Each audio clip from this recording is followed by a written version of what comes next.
Irmãos, nós vamos conversar a respeito de mais uma ênfase daquilo que Deus tem colocado em meu coração, vidas marcadas por Jesus. E dessa feita nós vamos conversar a respeito de uma viúva enlutada e o toque do Mestre. E eu quero convidar os irmãos a abrirem as suas Bíblias lá no Evangelho de Lucas, capítulo 11, versos 16, versos 11, capítulo 7, versos 11 a 16. Lucas, capítulo 7, versos 11 a 16. Uma viúva enlutada e o toque do Mestre.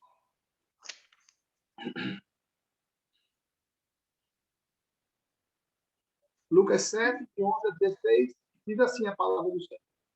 Logo depois, Jesus foi a uma cidade chamada Naim, e com ele iam os seus discípulos e uma grande multidão. Preste atenção nessa expressão. E uma grande multidão. Ao se aproximar da porta da cidade, estava saindo o enterro do filho único de uma viúva.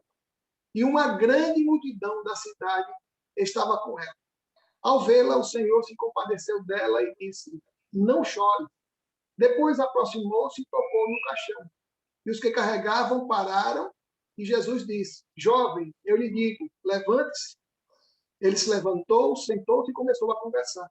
E Jesus entregou a sua mãe.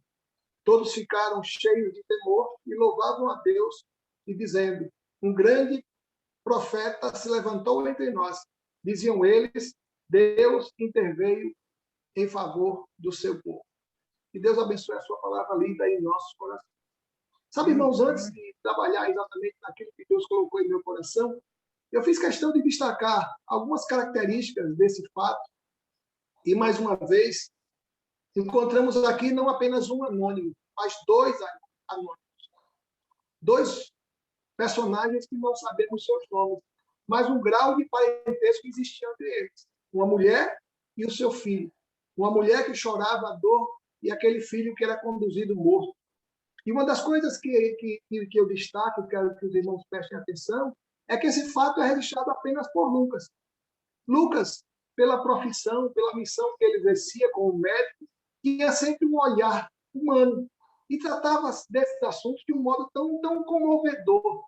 Lucas transmitia ou traduzia todo um sentimento de pesar, de dor. E é impressionante como um fato dessa natureza são registrados apenas por Lucas.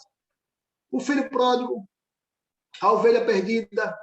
Alguns relatos da palavra de Deus nós foi encontrando em Lucas.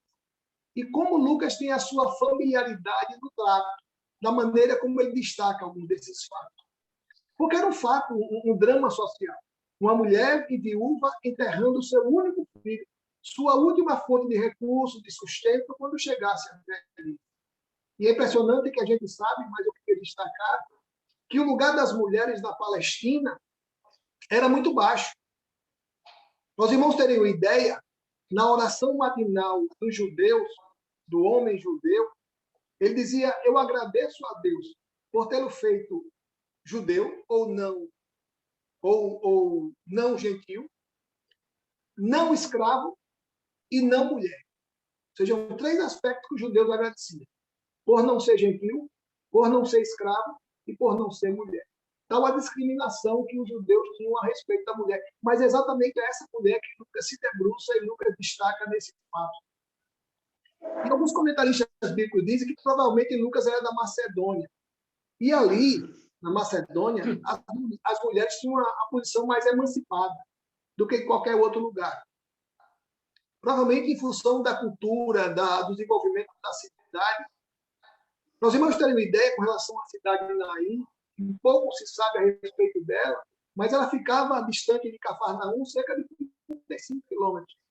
Nós irmãos terem uma ideia, foi em Naim que Elias ressuscitou aquele filho daquela mulher, da quem ele foi hospedado, aquela mulher sunamita, ficava nas redondezas de Naim. E dizem os historiadores que até hoje existe um cemitério, com uma certa distância da cidade, do centro da cidade, onde os mortos eram enterrados. Tal a confirmação bíblica de que o fato é verdadeiro e de que o fato encontra respaldo na história geral. Mas eu destaquei pelo menos duas verdades e quero que os irmãos acompanhem comigo. E, como tenho dito sempre, desafio os irmãos e irmãs a encontrarem outras tantas verdades no texto que li, nas abordagens que farei, porque o texto ele é inesgotável. É fonte de água viva que vai brotar sempre que nós lermos, o texto vai trazer ensinamentos novos, porque nós seremos novos. A nossa condição será nova. Não estaremos na mesma condição que lemos em outro momento. E eu destaquei duas abordagens muito pertinentes dentro do fato. A primeira coisa que eu fiz questão de destacar quando estava lendo o texto era que um total contraste entre essas duas multidões. O texto que lemos, logo no início, dos versos 10, 11 e 12, diz assim: logo depois, Jesus foi para uma cidade chamada Naim, e com ele iam seus discípulos e uma grande multidão. Ao se aproximar da porta da cidade, estava saindo o enterro do filho único de uma viúva, e uma grande multidão da cidade estava com ela. Então, os irmãos percebem pela narração bíblica que duas multidões em direções opostas, mas também em situações opostas. Uma movida de grande alegria, porque estava acompanhando os filhos de Deus, testemunhava milagres e maravilhas, ouvia seus ensinos, mas uma outra pesarosa, chorava pela morte do filho único de uma viúva. Provavelmente essa mulher era conhecida ali em Naim. Provavelmente alguém era conhecedor da situação daquela mulher. Não sabemos o motivo pelo qual esse jovem morreu, mas nós sabemos que uma grande parte da cidade se comove e toma as dores daquela mulher.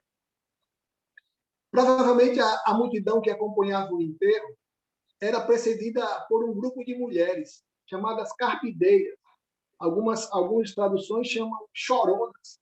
Eram mulheres que eram contratadas com flautas e símbolos e começavam a gritar e chorar em favor da família, ou seja, tornando mais grave, tornando mais comovente aquele momento de despedida. Encontrei uma citação de um comentarista bíblico, eu gosto muito desse comentarista bíblico, Warren Wiersbe. Ele diz que a caravana da morte tem dois filhos. A caravana da morte tem dois filhos únicos. Jesus, o unigênito do Pai, vivo, destinado à morte, e o filho único de uma viúva, morto, destinado a viver. E quando olho para esse fato dentro da perspectiva dessa mulher, dentro da realidade do drama que essa mulher viveu ou está vivendo, posso destacar pelo menos três situações, ou três atos, três momentos distintos na vida dessa mulher. Primeiro, a Bíblia aborda aquela morte de um jovem. Quando Jesus se dirige àquele morto, ele diz: olha, jovem, eu te ordeno, eu te mando, fica de pé, ou senta, se senta. A Bíblia destaca que era um jovem. Morrer na juventude era e é uma grande tragédia. Quanta esperança se foi junto com aquele momento, quantos planos frustrados. É impressionante que a morte daquele filho ia frustrar uma sequência natural da vida, em que o filho enterra o pai, mas sofro quando conheço situações de pais que tiveram uma desilusão, uma tristeza, a dor de ter que enterrar seus filhos. Conheço muitas famílias que tiveram esse momento, que pais que tiveram que se despedir dos seus filhos. A segundo aspecto dentro desse drama da mulher, que se não fosse apenas o seu filho, e já era de grande monta, em função de perder o filho, perder o pedaço, perder alguém tão importante para aquela mãe, era o filho único. Ela não tinha outros filhos, ainda que aquele filho fosse insubstituível, ela poderia, quem sabe, ter outros filhos e poder ter, quem sabe, a esperança de dias melhores, a comunhão da sua casa, mas aquele era o seu único filho. Não existia mais outros filhos a quem ela pudesse se apegar, a quem ela pudesse trazer alento para o seu coração, esperança de dias melhores. Ainda que saibamos a idade, ainda que não saibamos a idade daquele rapaz, exatamente quanto tempo, a sua morte leva junto toda a esperança do sustento daquela mulher. Meu filho, a mão de obra que estaria sustentando a minha vida quando a velhice chegasse, se foi. E é impressionante que o relato também destaca, se não fosse pouco, dizer que o filho morreu, que uma mãe perdeu o seu único filho, aquela mulher era viúva. Sabe, irmãos, quando eu falo dessa mulher, me lembro da experiência de Noemi, lá no comecinho do livro de Ruth. Noemi perdeu seu esposo, perdeu seus 2 filhos, e ficou só Noemi e suas 2 noras, Orfa e Ruth. E elas manifestam o desejo de voltar para Judá, acompanhada para Belém, acompanhada de Noemi. E Noemi diz, filho, olha, não quero mais comigo. Eu não posso dar esperança a vocês. Vocês não têm mais nenhum compromisso comigo, porque eu já sou uma mulher idosa, não tenho filhos, porque os filhos que ela tivesse seriam oferecidos a essas 2 noras viúvas. Eu não tenho filhos. E ainda que eu venha me casar novamente, quando é que vocês vão esperar que essa criança venha crescer e vocês possam casar com ela? Então, naquele momento, Orfa voltou para sua terra, a terra de Moabe, mas Ruth decidiu acompanhar Noemi. E é um momento tão triste quando ela diz, olha, quando chega na cidade, marcada pela dor, pela tristeza, pela perda do seu marido e dos 2 filhos, ela diz, olha, não me chame mais de Noemi, agradável, cordial, me chame de Mara, de amarga. A vida me pregou essa peça e eu não tenho motivo para ser mais aquela mulher agradável. E nós conhecemos a história. Ruth decidiu ficar ao lado de sua sogra e pôde receber de Deus a promessa de que seria, o que veio a ser, a fazer parte da genealogia de Jesus. É tão bom saber que para o nosso Deus não existe impossível. Mas encontro mais um drama dentro dessa condição dessa mulher. A Anne perdeu o filho, a Anne perdeu o único filho, ela era viúva. Ou seja, o drama desencadeou-se em consequência de outro, e assim a coisa se tornou mais agravada na vida daquela mulher. Fica imaginando que aquela mulher estava frustrada por não poder mais ter a perspectiva de que a sua família pudesse ser continuada, de que a sua família pudesse ser prolongada, de que seus filhos, seus netos, seus bisnetos e toda a história daquela família pudesse ser preservada. Estava estagnada a expectativa da família poder constituir outros membros. Eu era viúva, eu sou viúva, não tenho outros filhos, não tenho marido e não tenho esperança de ter marido, ou seja, toda a esperança dela de dias melhores, de sustento, de companhia, se foi com aquele momento. Encontrei uma citação do pastor Hernandes Dias Lopes, alguém que o irmão Arivaldo gosta muito, eu também gosto muito dos comentários dele a respeito desse fato. O pastor Hernandes Dias Lopes escreveu o seguinte: a mulher sai para enterrar seu filho único, deixa para trás sua esperança e tem pela frente apenas a solidão. Aquele esquife carregava não apenas o corpo do seu filho único, mas também o seu futuro, o mundo dessa mulher pesado. Começa a imaginar todo o drama que aquela mulher sofreu. Provavelmente, alguns comentaristas bíblicos, provavelmente não foi naquele dia que aquele filho havia morrido. Provavelmente tinha sido um dia anterior, ou alguns dias que antecederam o funeral. Quanto drama, quantos questionamentos, quantas perguntas sem resposta. E agora, meu, posso olhar para o futuro e não vejo com esperança nada, nada que me dê esperança. Quantas vezes, meu irmão, você tem olhado para o futuro e não tem encontrado nenhum motivo de expectativa, alegre, de esperança, algo que lhe dê alegria, algo que possa brotar no seu coração um futuro promissor. Quantas vezes, em função de uma enfermidade, em função de um problema que já se demora ou já se prolonga por algum tempo, e a gente começa a olhar não mais com esperança de dias melhores, mas com a frustração daquele dia. Olha, Senhor, eu já estou vendo, já posso até imaginar os meus dias, olha, já posso até imaginar como vão ser os dias de amanhã, depois de amanhã. Deus escreve sempre para nós um novo dia. Tome posse disso, meu irmão. Tome posse disso. Estou dizendo para mim mesmo. Não podemos ficar frustrados diante de um Deus que a cada dia nos surpreende. Deus tem sempre algo grandioso reservado para nós. E a única coisa que Ele quer é que nós confiemos nele. Que nós depositemos nele a nossa confiança, na certeza de que Ele está no controle e Ele sabe melhor que nós o que é melhor para nós. Mas existem os irmãos que encontram pelo menos 2 verdades. Primeiro, dentro da ótica, da perspectiva daquela mulher viúva, enterrando um filho, o seu único filho, e ela marcada pela viuvez. Além de perder o marido, agora estava perdendo o seu filho. Mas encontra um Deus homem, que traz no seu bojo, que traz nas suas virtudes, nas suas características, a compaixão. No domingo passado, nós falamos exatamente desses atributos de Deus, mais precisamente de Jesus. Jesus age com poder e compaixão.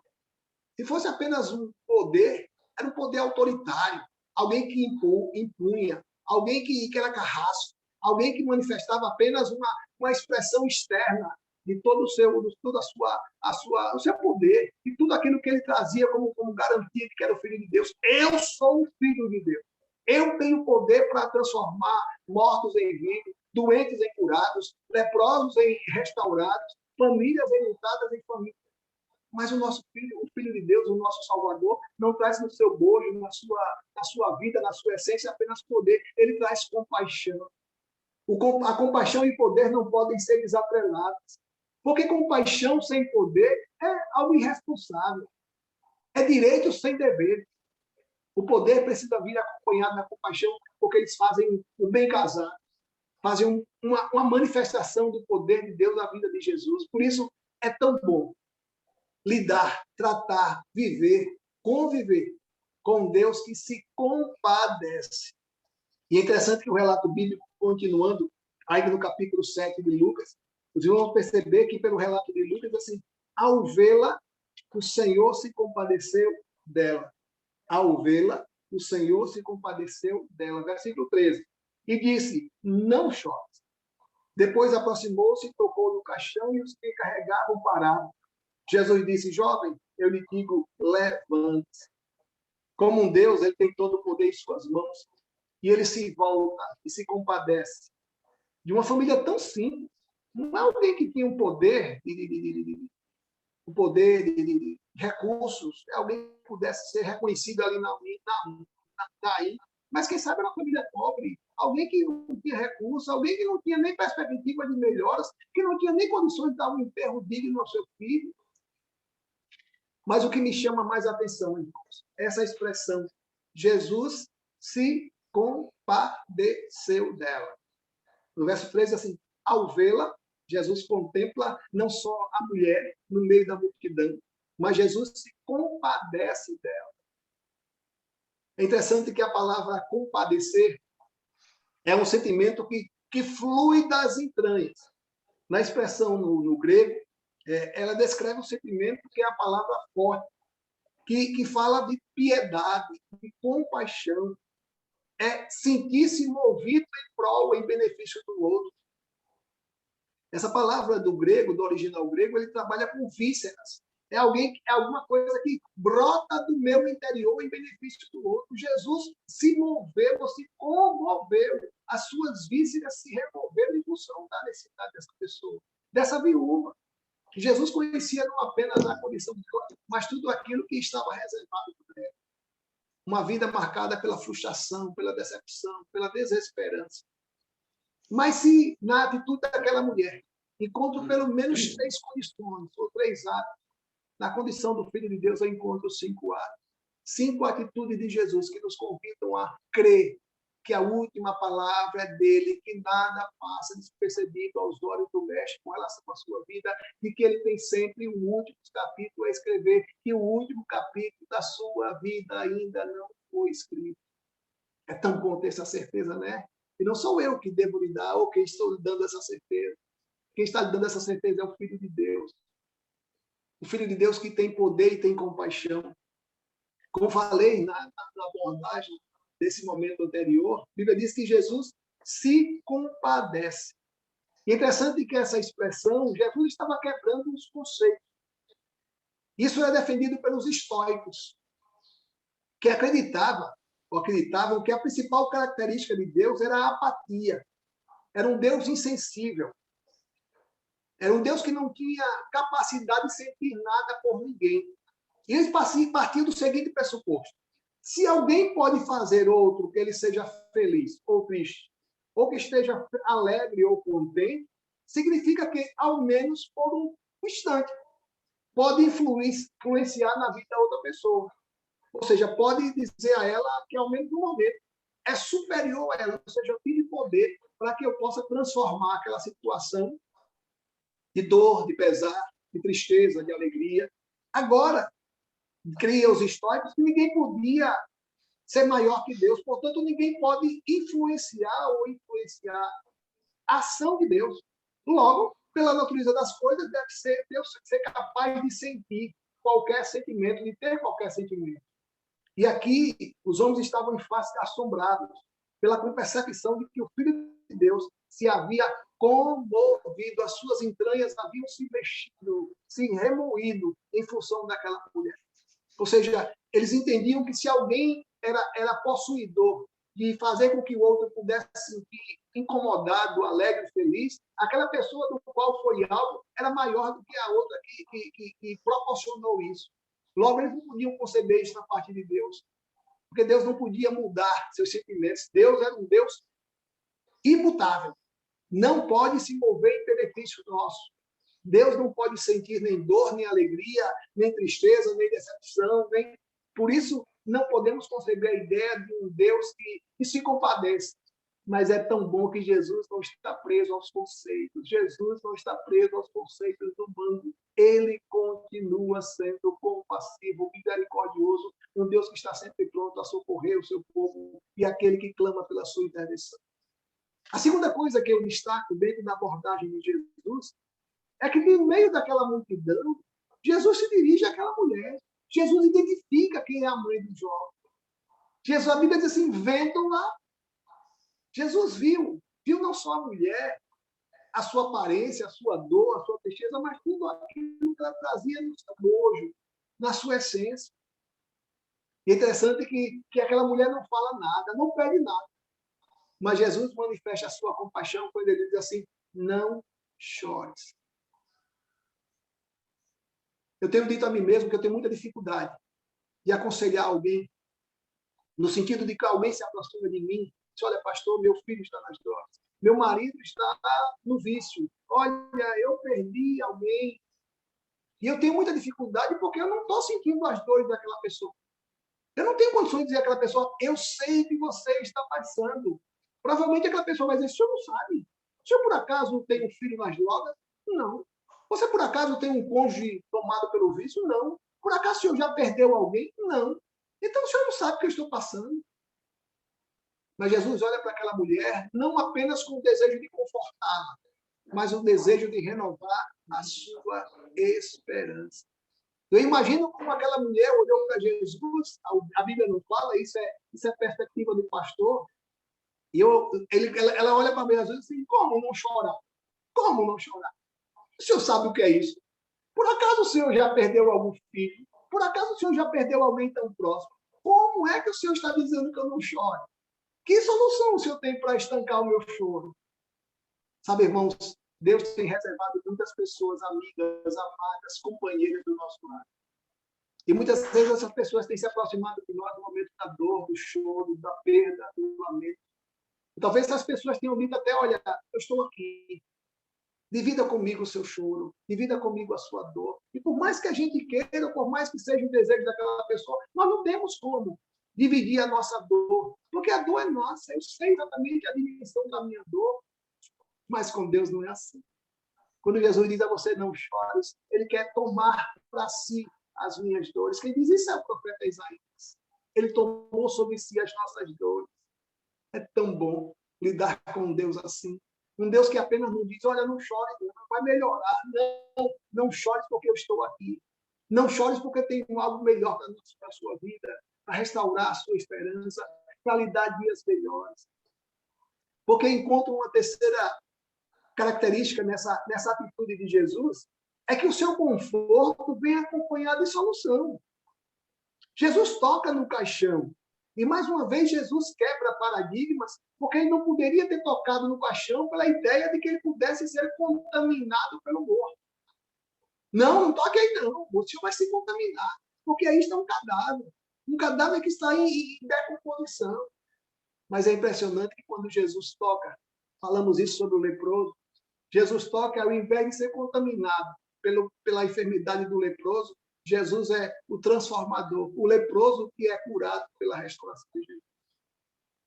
Jesus não é influenciado pelas nossas condições, pelas nossas dificuldades, pelas nossas limitações. Limitação tenho eu, impossibilidade tenho eu, mas o nosso Deus é um Deus tremendo. Ele não fica limitado às nossas condições de humanos, de falhos, de limitados, de pequenos. Ele é Deus. Aquele que é a ressurreição e a vida tem poder sobre a morte. A morte escuta a sua voz. Quando Jesus chega, a morte precisa se retirar. Não existe mais convivência, conivência, companhia. Jesus com a morte. Quando Jesus chega, a morte bate em retirada. Que coisa boa ter essa certeza. E estou dizendo isso não como palavra de esperança de alguém que vai poder ser restaurado, ressuscitado. Não. É com a certeza de que o último capítulo das nossas vidas não foi escrito ainda que tenha sido a morte. Dizia isso a um irmão da igreja essa semana. Dizia um irmão dizendo assim, olha, a morte é difícil, mas a morte sem Deus é muito pior.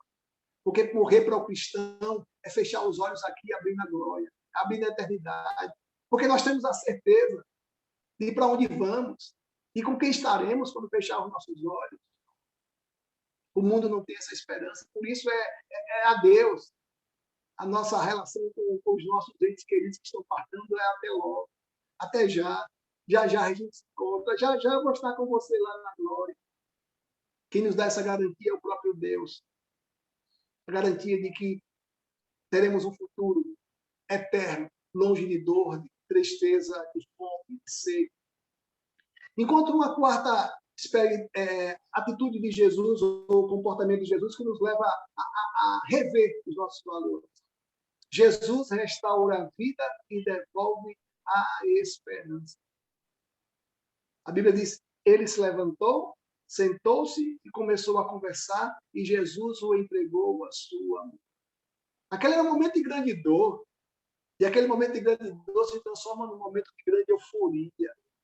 A vida que havia sido estancada é devolvida. Só quem pode fazer isso é o Filho de Deus. Sabe, irmãos, eu não consigo imaginar. Aquela mãe, tendo de volta o seu filho, vivo, restaurado, não mais em direção ao cemitério, não mais em direção ao sepulcro, mas de volta para casa. Vamos, filho, nós temos muito o que conversar. Nós temos muito o que planejar.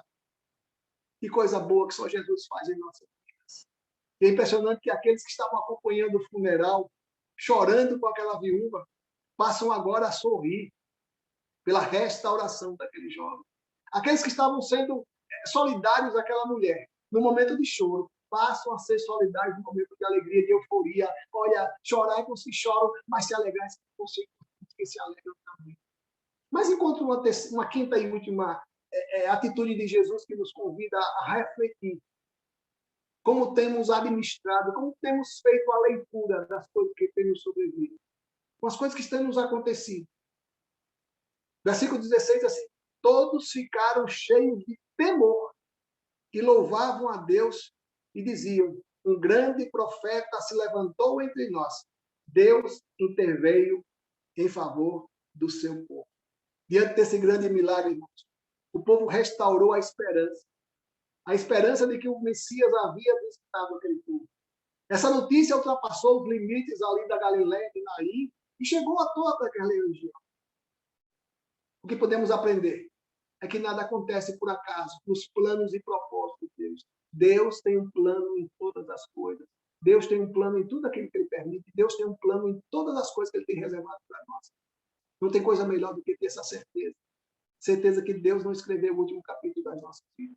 Por isso, meu irmão, minha irmã, creia, que ainda que seja morte, mas nada pode roubar a esperança que Deus tem colocado em nosso coração.